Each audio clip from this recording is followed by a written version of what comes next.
Ceuta et Melilla, une tragédie humaine ou une réaction politique et diplomatique. Il y a quelques jours, les images ont fait le tour du monde. Des centaines de personnes tentant de franchir les clôtures de Ceuta et Melilla. Des blessés, des morts, des familles séparées, des scènes de chaos qui ont profondément marqué les opinions publiques. Mais derrière ces images se cache une question bien plus vaste. S'agit-il simplement d'un drame migratoire, ou assistons-nous à l'expression d'un rapport de force diplomatique entre le Maroc et l'Espagne? Et une autre interrogation mérite d'être posée. L'Algérie, acteur incontournable du dossier du Sahara occidental, joue-t-elle un rôle, même indirect, dans cette équation? Pour répondre à ces questions, il faut dépasser l'émotion et replacer ces événements dans leur contexte historique et géopolitique. Ceuta et Melilla occupent une position exceptionnelle. Elles constituent la seule frontière terrestre entre l'Union européenne et le continent africain. Pour des milliers de migrants venus d'Afrique subsaharienne, elles représentent une porte d'entrée vers l'Europe. Pour Bruxelles, elles sont une frontière extérieure stratégique.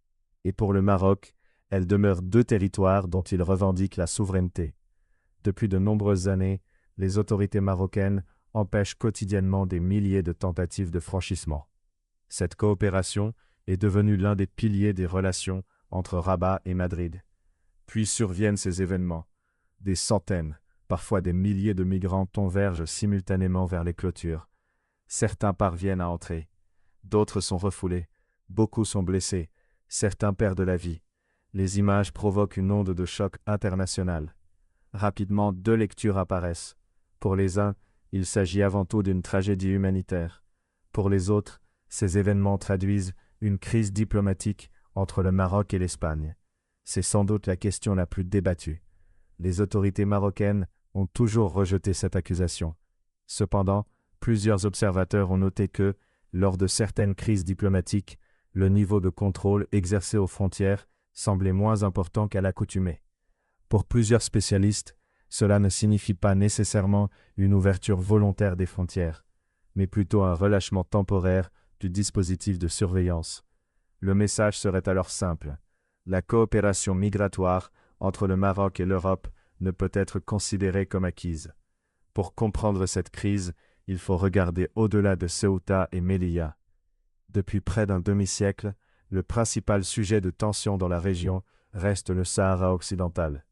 Le Maroc considère ce territoire comme faisant partie intégrante de son unité nationale. Le Front Polisario revendique son indépendance, et l'Algérie soutient depuis longtemps le Polisario sur le plan politique, diplomatique et humanitaire. Ainsi, chaque prise de position internationale sur le Sahara modifie l'équilibre régional.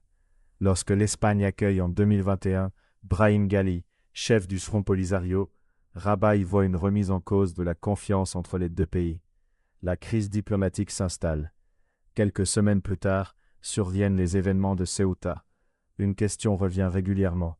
L'Algérie a-t-elle joué un rôle dans cette crise?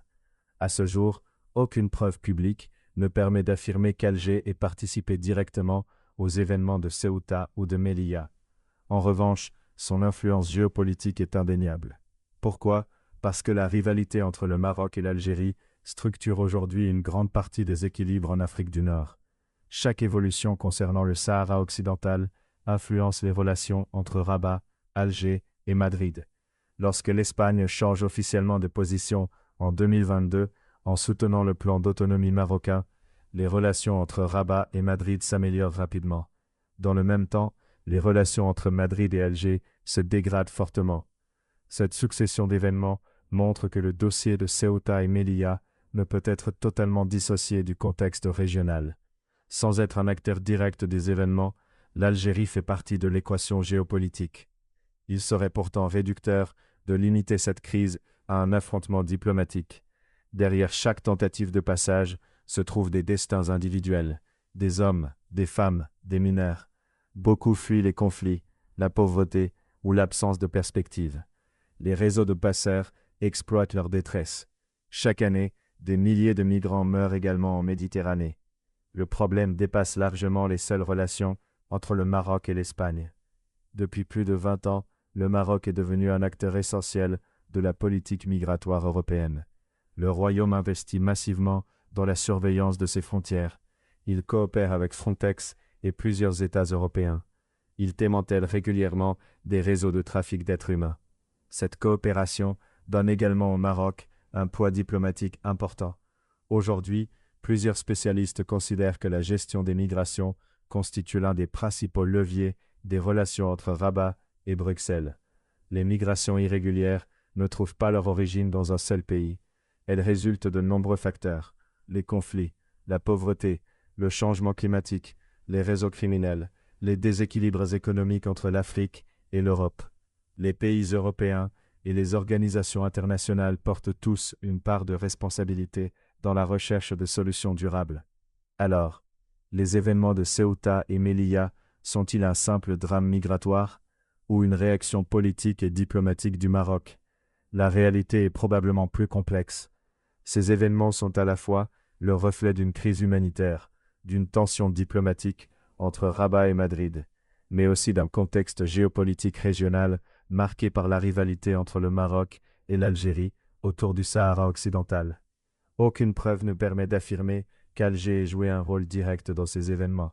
En revanche, il est difficile de comprendre les équilibres actuels sans prendre en compte cette rivalité qui influence, depuis des décennies, les relations entre les trois pays.